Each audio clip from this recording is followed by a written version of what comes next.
Misalkan di sini saya bikin komponen, saya variasikan sedikit bentuknya, lalu saya jadikan komponen, make komponen. Di sini di entity sudah langsung terlihat volumenya, ya, volumenya sekian meter kubik, ya. Anda bisa ganti unitnya di model info sini, ya, model info, dan di unit, ya, kita bisa ganti unit meternya, ya. Ini punya saya versi 2020 agak berbeda, ya, dengan versi sebelumnya. Kalau versi sebelumnya unit itu semua jadi satu, baik length, area, volume itu semua jadi satu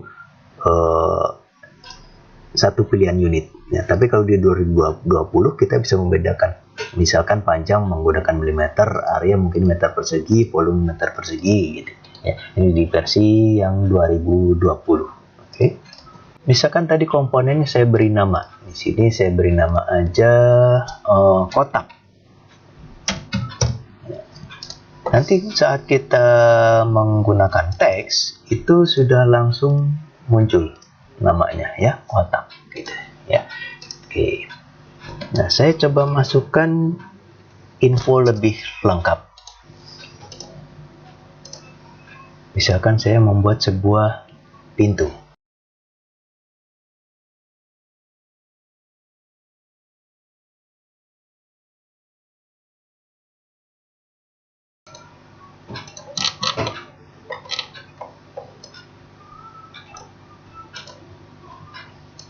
Gunakan follow me, saya jadikan komponen, saya beri nama kusen pintu, ya. Saya create aja dulu, ya, lalu saya tambahkan lagi daun pintunya.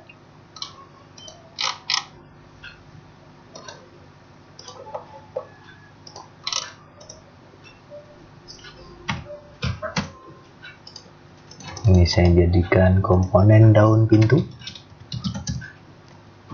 dan semuanya saya satukan menjadi satu komponen lagi, jadi komponen dalam komponen atau nested komponen. Saya make komponen, saya ketik pintu utama namanya, lalu saya beri deskripsi, misalkan pintu masuk ke ruang tamu dan seterusnya, ya. Akses kalau Anda mau ganti koordinatnya dia, ya. Price misalkan saya beri harga aja 1 juta, ya. Size boleh dimasukkan juga, URL mungkin kalau misalkan Anda merujuk ke satu website informasi mengenai pintu ini,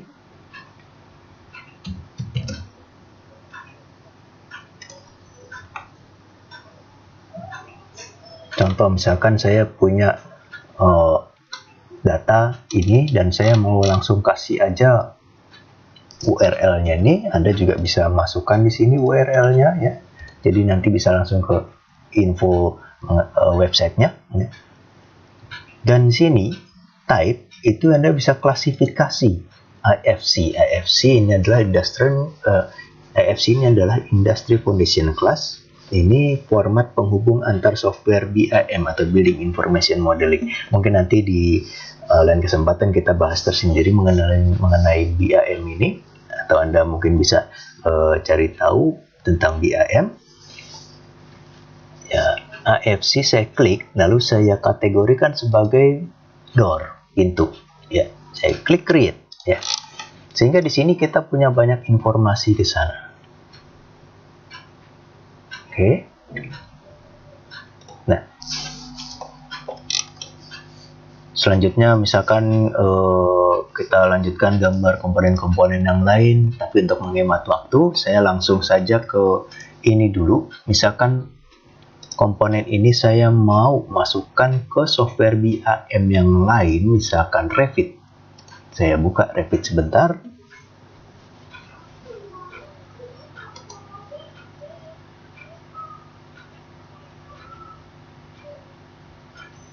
Oke, saya mau masukkan ke Revit ini, ke project Revit ini. Nah, di SketchUp tadi, setelah kita sudah kategorikan AFC tadinya, AFC door sini, ya. Di sini saya ekspor dulu ke 3D model dan format IFC. Saya tulis di sini misalkan pintu. Saya pilih hanya door aja, ya. Oke, ekspor. Satu pintu ekspor. Di Revit saya import, saya insert link AFC. Ini dia pintu. Saya klik open. Ini pintu yang diambil tadi, ya, yang dari SketchUp. Nah, kalau kita klik pintu di sini, semua yang kita masukkan tadi masuk di sini, ya. AFC door, ya. Harga tadi masuk juga di sini informasinya. URL-nya juga masuk sini, ya. Kalau kita copy paste misalkan. Nah, ini langsung masuk ke yang website mengenai pintu tadi, ya. Jadi informasi AFC itu bisa ke bawah, ya. Artinya kalau kita mengirim ke software BIM yang lainnya, info-info yang kita masukkan tidak hilang, ya. Oke, itu contoh kalau kita bekerja sama dalam BIM menggunakan SketchUp yang memanfaatkan komponen dan mengklasifikasi ke dalam AFC.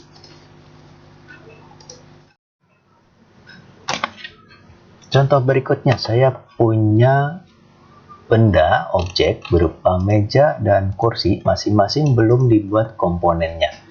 Saya jadikan kursi ini sebuah komponen, make komponen, saya tulis nama kursi,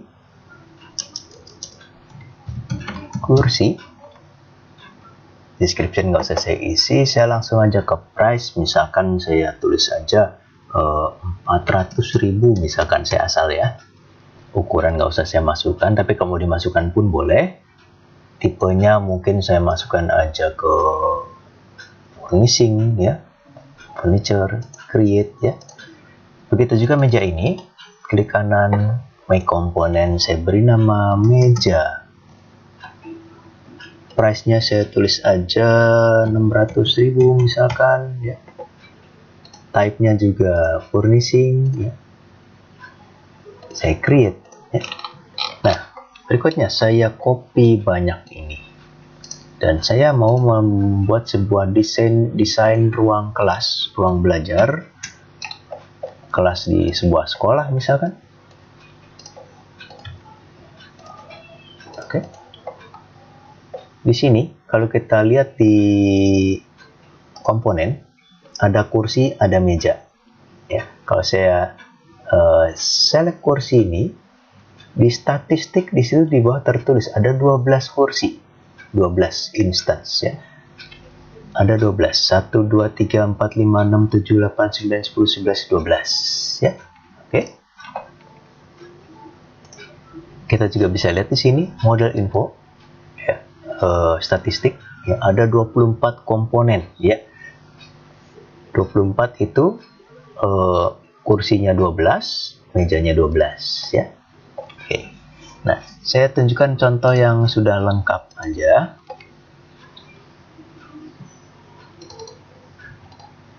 Di sini contoh ruang kelasnya yang sudah saya lengkapi. Jadi ada meja, kursi, ya. Tapi tadi meja kursinya sudah saya satukan lagi dengan komponen, jadi nested. Di dalam komponen ini ada komponen kursi dan meja, lalu saya jadikan komponen lagi, ya. Jadi kalau kita lihat di model info statistik, komponennya 95, ya, termasuk yang di dalam nested tadi. Kalau nestednya saya hilangin 37, jadi yang dihitung unitnya. Tapi kalau saya klik nested, yang dihitung meja, kursi, jadi ada 95 gitu, ya. Oke. Nah, contoh lagi, misalkan Saya pilih yang jendela, ada berapa buah jendela di sini. Saya klik jendela dan di statistik di situ ada 6. Jadi ada 6 buah jendela ya. Oke. Nah, kita tadi sudah memasukkan harga-harga ini ya. Oke, sorry, yang di sini belum saya masukkan. Oh, sudah saya masukkan harga sekian ya. Yang AC juga saya sudah masukkan, jendela juga saya masukkan harga. Di sini juga ada meja untuk gurunya, beda lagi ya. Kalau saya buka komponennya harga sekian ya. Nah, di sini saya langsung aja mau membuat dalam bentuk tabel. Jadi kita bisa ke file, generate report, create new template, lalu saya masukkan mungkin namanya, entity name. Lalu saya mau masukkan jumlah atau harga dulu mungkin, lalu jumlahnya ya. Entity name saya jadikan grup aja sebentar. Jadi grupnya berdasar entity name ya. Grup berdasar entity name, lalu ya, isinya adalah price dan quantity. Saya langsung aja run di sini, run report. Klik. Nah, ini AC indoor harga sekian ada 2. Lalu ini yang belum saya definisikan tadi, sorry. Jendela ada 6 buah, harga masing-masing sekian, kursi sekian, meja sekian ya. Artinya Anda juga bisa membuat mungkin untuk kolom, balok dan lain-lain, karena di sini juga nanti ada volume ya. Berikutnya kalau kita download di sini itu akan terformat ke bentuk Excel. Jadi saya klik download, saya save aja. Yes, langsung saya buka Excelnya dan di sini. Oke, ini dia.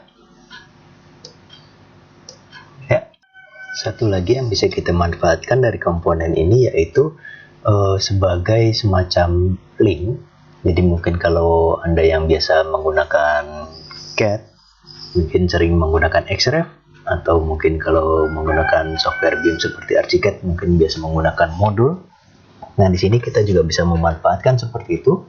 Nah, ceritanya di sini saya mau menempatkan kamar-kamar di sini yang unitnya tipikal.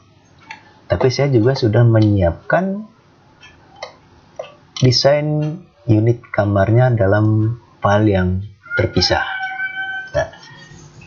Nah, di sini inilah unit kamarnya yang sudah saya buat ya. Sengaja saya bikin terpisah untuk memudahkan saya nantinya saat mendesain ya. Jadi di sini desain unit kamar, di sini tadi unit keseluruhan. Maksudnya denah keseluruhan ya. Nah, saya masukkan unit kamar tadi ke sini. Kita bisa menggunakan komponen, lalu di sini detail. Kita klik open or create local collection, jadi membuka koleksi yang ada di lokal. Saya klik folder ada di sini karena saya simpannya yang unit kamar tadi di sini, jadi saya tunjuk folder ini.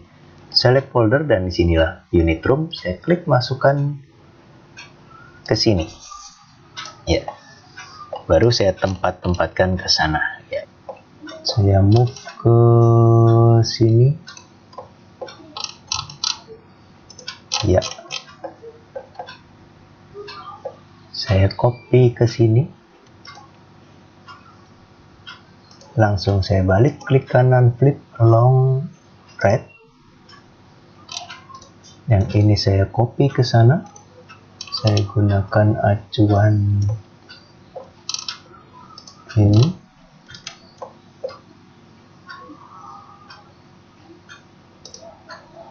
Langsung saya balik, klik kanan, flip along green.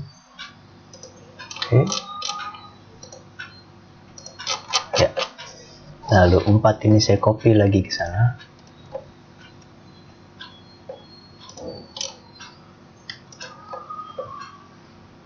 Nah, saya 4X. Oke. Terpasang semua unit kamar. Oke, saya Save dulu. Nah, tiba-tiba saya mau melakukan desain ulang atau melakukan perubahan pada desain unit kamarnya. Ya, misalkan saya mau letakkan sesuatu atau menggeser layout furniture atau menggeser dindingnya. Supaya saya nggak merubah satu persatu, saya cukup membuka file yang unit kamarnya tadi. Open. Ini dia. Misalnya saya tambahkan komponen berupa meja di sini misalnya. Atau mungkin saya mau nambahkan sesuatu di sini, misalkan lemari misalnya.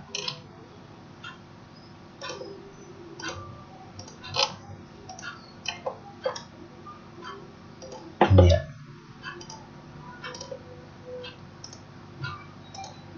Dan seterusnya. Kita persingkat saja.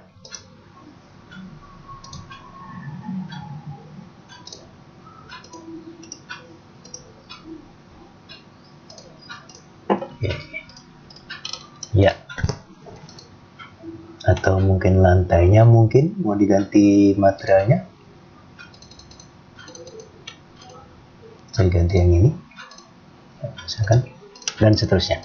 Nah, ini saya save, saya simpan, lalu saya buka lagi yang denahnya tadi. Di sini memang belum langsung berubah, tapi kita tinggal klik, lalu klik kanan, lalu reload. Nah, sudah langsung berubah semua. Jadi bisa sangat membantu untuk yang denah-denah tipikal seperti ini ya. Langkah berikutnya Anda tinggal melengkapinya, mungkin ditambahkan dinding di luarnya, nanti dinding fasadnya, atau mungkin di copy ke lantai berikutnya, mungkin seperti itu ya.